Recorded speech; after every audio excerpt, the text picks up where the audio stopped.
Welcome everyone back to the Crimson 15 podcast. I'm your host, Crimson Sin. And 15 PCA? Native 454. Be sure to check us out over on Twitter at C15 Podcast. So we're up to episode 6 in She-Ra and the Princesses of Power. And this is an odd one because it's the first episode that attempts to like have a lesson. Like back in the day, like every cartoon had like a moral you learned at the end of the episode. So this is the first time they actually tried to do something like that. And the message isn't bad, the execution is terrible. So we open up with the kind of a dark and gloomy looking castle, and they're trying to be scary, but the show is so silly, nothing is scary.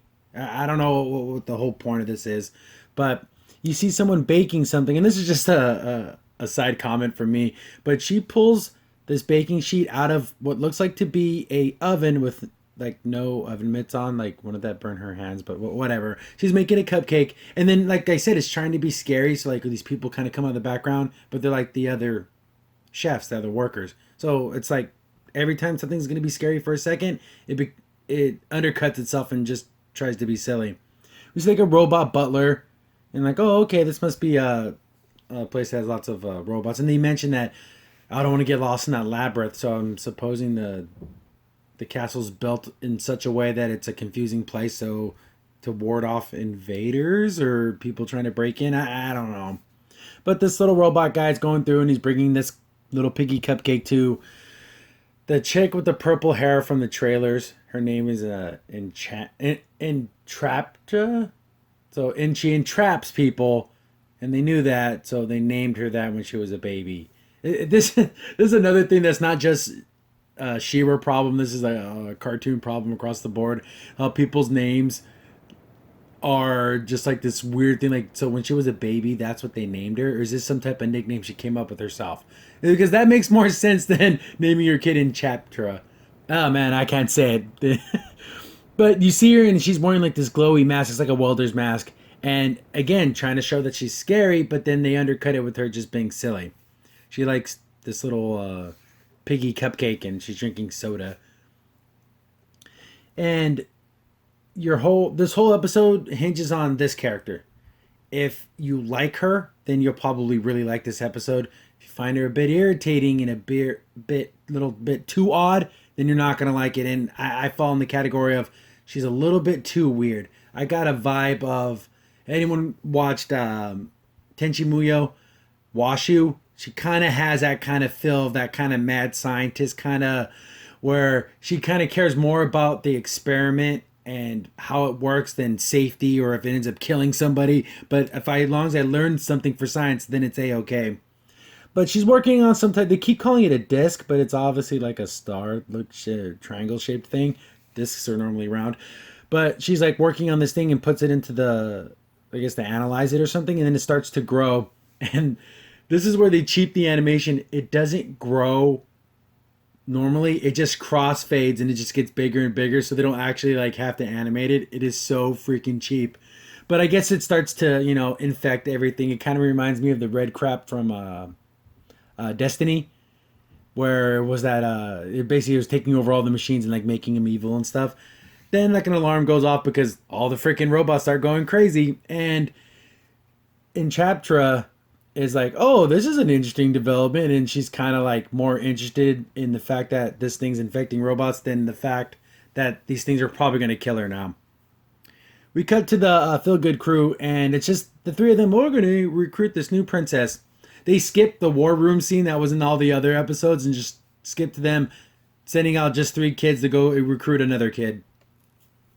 And they're just making fun of Bo because he's wants to meet Entrapta because he makes gadgets and stuff, and he's part of the maker scene and everything. And this is where,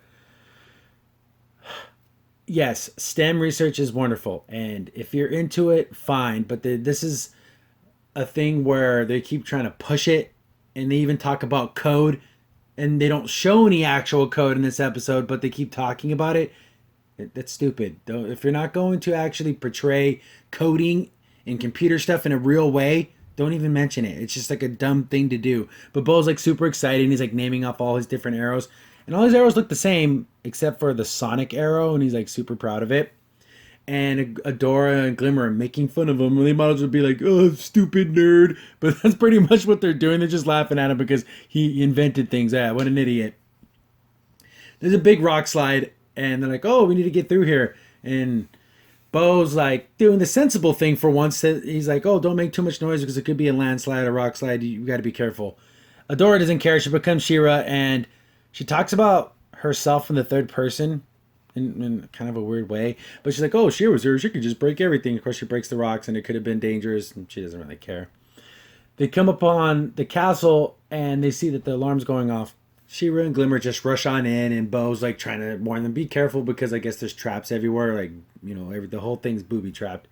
They're looking around, and then, what an ugly angle right here. But I guess they're starting to see that there's like something's wrong here because wouldn't there be people around? That's another thing that's been happening. Every kingdom they go to, the max population's like 10 people. Like in this episode, it's just the princess and her 3 servants, and that's it. There's no other human life. There's a bunch of robots. And last episode, in the Sea Kingdom, it's just the princess and her 1 butler, and then in Perfuma had her 8 or 9 people. This is a very low population world. These kingdoms aren't much kingdoms, but they're being attacked by like other robots, and again, it's like trying to be scary, like it comes out of the shadows and everything, but it's so silly. There's nothing to be scared of. They start beating up a robot, and it kind of shows that they're being infected and everything. And Glimmer and She-Ra are just being very, they're just running into everything. Oh, I'll just knock down this door. That's what I'm going to do. And there's all these traps. So they go to knock down a door, and then like a trap door opens and they fall in. But like, it's like, what's the timing of these traps? Why did it wait so long to open up? Like, did it know they were standing on it? It's really, really stupid. So they end up getting separated. Bo gets like what looks like he's going to be captured or something, and then She-Ra and Glimmer fall down a hole. They fall into a cage, and then I was thinking this whole time, I'm like, why don't they just teleport out of there? She has like teleporting powers. So she starts teleporting all over the place, and it's just being silly, and they end up in a room that looks like a normal hallway, but they're huge, and they end up outside, and there's no more teleporting. Just be smarter about it. You don't have to stop actually teleporting. And then we get in Entrapta. Goodness, I cannot say her name right. I apologize. So she's coming out of the shadows with her red eyes from her mask, and again, trying to be scary, but we know it's so silly, nothing scary is going to happen. She comes out, and she's just being quirky and weird, and they're like, "Oh, hello, nice to meet you," and she's just being that weird scientist type person character that's in a lot of different animes, and she's just like hopping around, doing her stuff, looking at all the characters. Ooh, look at you, what's this? And just being a weirdo, even though they're in a dire situation, she's just being odd. Come back to Bo, and he was saved by the kitchen staff. And this group of people are like, "Oh, we can just hide out in the kitchen. There's plenty of food, and there's drink and everything, so we can just wait this thing out." Bo's like, "No, we're gonna have to find our friends. We gotta get out of here." And this is where the moral lesson is. It's like, we're just regular people. We don't have abilities. We're not princesses. They have like magic powers and we don't. What can we possibly do? Cut back to She-Ra, Glimmer, and Entrapta. They're just like wandering around the castle. She's kind of lost because she's like, "Oh, if I had my, I usually use my electronic map, but I know my way around." And then we just get them wandering around. Viva, kind of like a Scooby-Doo cartoon where they go in one door and come out another and go down a certain hallway, get lost. And it's just a big, huge time waster. Then they run into a big robot, and it's like a cleaning bot. Like it has bristles and everything. It's kind of stupid. And it starts making a noise. And you can tell that this place is it's affecting She-Ra. I don't know, because it makes like a noise and it's like causing her a headache, but it doesn't seem to be infecting anybody else. So She-Ra does what She-Ra does and goes in and starts beating up this robot. And it's funny because it was already defeated, and then she kept attacking it, but you can tell that it was like infecting her too. Like her eyes go red and everything, and it infects the sword. Like you can actually see the infection growing. They get the sword away from her, which would be impossible because she's so freaking strong. There's no way they could break her grip. They always undercut and overestimate Shiwa's strength here. But they get her out of that, and we cut back to the kitchen crew, and they're like getting like ready for like, okay, they're gonna break down the robot's gonna break down the door. We're gonna have to fight, and I guess Bo like set up a trap or something. And it's a weird scene. I thought, like, is this guy drinking, like getting his liquid courage on? But I suppose it's just soda. Like, okay, why even show that? And I think, okay, they can have some cool little traps set up. The first, they open the door and let the robots in. Of course, thank goodness they all come in one at a time. The first robot rushes in, and it's just a tripwire. It trips and slides into the oven and instantly explodes when it touches the oven. Was this an explosive oven? Is this robot have an impact as soon as it gets impacted by anything? It freaking explodes. It's really stupid. Then they start fighting the other robots, and what it was like, again, it's like a gag. I guess one of the people was hiding in a cupboard, and when it opens the door, is everything safe? And ends up knocking out one of the robots. What makes it seem stupid is it was attacking this green-haired lady. Bo and the other chef person just stand there, and they're going to just let this woman get attacked by this robot while they just stood there. It is shown that Bo knows how to fight hand-to-hand. He may not have all his arrows because he like ran out, but couldn't he at least try to fight this thing? No, he just stands there and lets it happen. Get back to Glimmer and Adora. She had to depower. Once she got her hand off the sword, it made her small again. She became regular Adora. And in chapters, like, oh wow, she's not as tall as she used to be. Well, how's this work? Like, she's more interested in how She-Ra works than actually being safe. And I guess that's supposed to be her character, but it just keeps happening. Okay, we get it. She's kind of a weirdo. She's like, oh, maybe if I dissect her, I can find out. I'm like, yeah, you're willing just to chop her up. That's real nice. Thank you. Then Adora starts to wake up, and it's so weird. Why is she acting drunk? It made the robots evil, and it was making like She-Ra a little crazy aggressive. So I'm assuming she was becoming evil. Maybe because it drained so much of her power and it affected her, so she's being like loopy, like low blood sugar. I'm a little drunk, and so that's pretty much how they get Adora out of the rest of the story. So She-Ra can't be in it. She's, I don't know, electronically drunk. It's just really weird. They never really explain exactly what happened to her, but she's out of commission. And then they continue on just walking around the castle. They don't know where they're going because everything's supposed to be a big labyrinth. And this is a big moment. It just takes forever. They finally find the main laboratory, and she tries to get in. It shocks her because the robots have affected the keypad. And then Glimmer does the thing I was thinking, oh, just teleport. She teleports in there, and then you just hear it. I guess there's a bunch of robots in there, and she teleports out. Oh, that was a bad idea. There's a lot of robots. Then they're thinking of like, oh, what were we going to do? How are we going to get in there? Then we cut back to Bo and his crew, and they're being all scared and weird, and they fight another robot that has like bubbles in his mouth. I don't know if this is a bubble bot. Then one of the other chefs like throws a plate, and it like chops the robot's head off. What the hell? Like, is it are the plates super sharp? Are the robots built like crap? I don't understand. How is any of this possible? But this whole bubble robot thing, it's for a gag. That doesn't make sense. It's silly funny, but when you think about it, it doesn't make any damn sense because why is it shooting bubbles out of its mouth? Anyways, they're like, what are we supposed to do? We can't run into danger. Defending ourselves is one thing, but we're not going to go looking for a fight. We're just normal people. Bo gives them the talk up. Every episode, we're 6 for 6. Characters being, validated, talked up, being inspired. And during the inspiration speech, like all the bubbles start floating around like they would normally do. But these are actual bubbles. They were actually there. So that's the joke. Okay. Cut back to Adora, Glimmer, and Entrapta running around the castle because they can't fight these robots. But they obviously can, because if a dinner plate can disable one of these things, I'm sure a punch can too. They're running away, and she's being silly on her little... she's recording everything. Oh, this experiment has gone crazy. One joke that actually made me laugh. They're completely surrounded, and Glimmer's like, I don't have enough power to teleport all of us unless someone's going to lose their legs or something.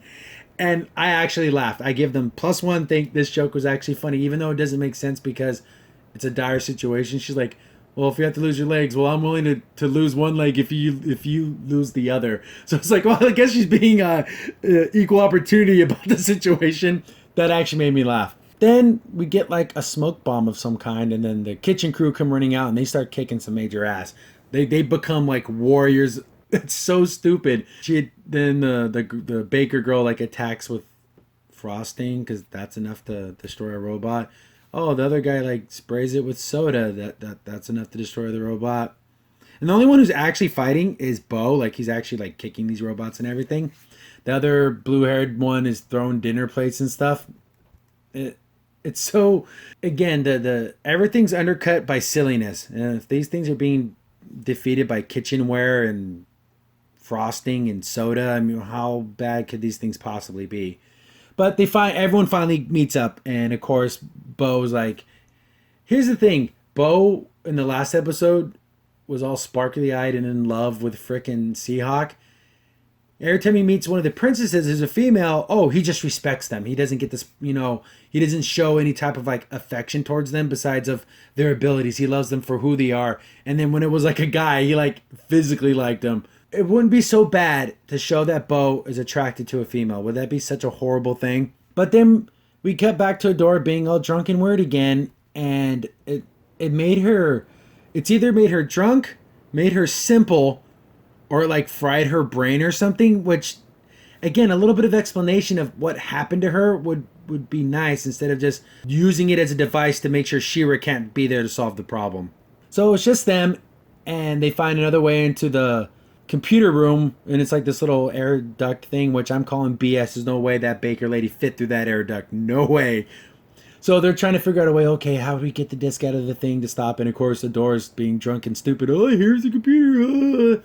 So all the robots attack, and then this kitchen crew, they become warriors instantly. Just a pep talk gave them the ability to jump in the air and do flips and attack, and then they're beating up robots. It's a little too ridiculous. Bo and Entrapta try to take the disc out of the thing. They can't do it, so they just unplug the computer, and they think that's going to work, but it doesn't. It starts running off its own power because that's a thing. They get out of there, and they're like, oh, I got an idea. He shoots his sonic arrow at the computer, so it makes like a pulse, and these things are attracted by sound, so they like start beating up the computer, and they keep missing the arrow. These are the worst robots ever. Wouldn't the robot just walk up to the arrow and just like crush it? No, they keep beating up the computer, so they get the robots to destroy the computer. Computer gets shut down, all the robots turn off, and then, Adora's fine now, but she's not being affected by the virus, the code. And then Entrapta agrees to join the Princess Alliance, but she's like, oh, I'll make you guys weapons and stuff. Okay, that's nice, thank you. And then they walk out of the castle, and this is where you get your lesson where they're like, oh, I guess you were right, Bo. And of course he's gloating a little bit, and they all admit that Bo wasn't he was right to be more careful and everything, and you can't just smash your way through every problem, which is a good lesson, but it was executed poorly. Yes, you don't have to have magical powers to be useful. You can be a normal person and still have something to add to your group, to the war effort, but again, just getting a pep talk doesn't turn you into a warrior. Yes, they shouldn't have been able to help fight the robots, but flying through the air and doing all this crazy stuff, it's just the execution of the lesson was bad. Then it just ends with them just, oh, look, there's a big rock there. Go get it, She-Ra. And she turns into She-Ra and starts, she's going to go knock some rocks out of the way. I don't know, whatever. Here's where it gets a little bit interesting. Like how I said in the beginning, Entrapta is a good guy, but she looks like she's more interested in her experiments and in the science of things. So would she join Hordak if he promised her like unlimited research? Because she kind of gets an evil, crazy look in her eye, because after that disc thing got destroyed, she starts putting it back together saying, oh, maybe this next experiment, I'll do it right this time. So she's probably rebuilding this thing, and maybe it makes the robots go evil again. Interesting. So I can see this character becoming a bad guy. Will they ever do it? I don't know. That would be interesting if they actually showed her like, oh, Hordak's not so bad. Look at all this science. He gave me this new laboratory, and I'm going to discover all these new things. He's not so bad, and like use that as a justification to join the enemy. That would be something that would be, I think, would be cool to show one of the good guys who's not necessarily, she's kind of in the middle. She doesn't necessarily seem like she's all for being a good guy. She's just kind of like repaying a favor. I don't know. We'll see where this goes. Was this episode... It's definitely better than the last episode, but that's not saying much. The 4 and 5 were really, really bad, and now we're back to just okay. If this episode didn't have all the weird silliness and it actually played up the whole being in a labyrinth of a castle being chased by killer robots and actually try to play up the scary element, I think it would have been a much better episode. But a 6 out of 10, a little bit better than the last two, but not by much. Tomorrow we'll have episode 7. Crimson Sin here. Thanks for watching, and be sure to like, sub, and share. Also, for the most up-to-date information about the podcast, follow us on Twitter at C15 Podcast.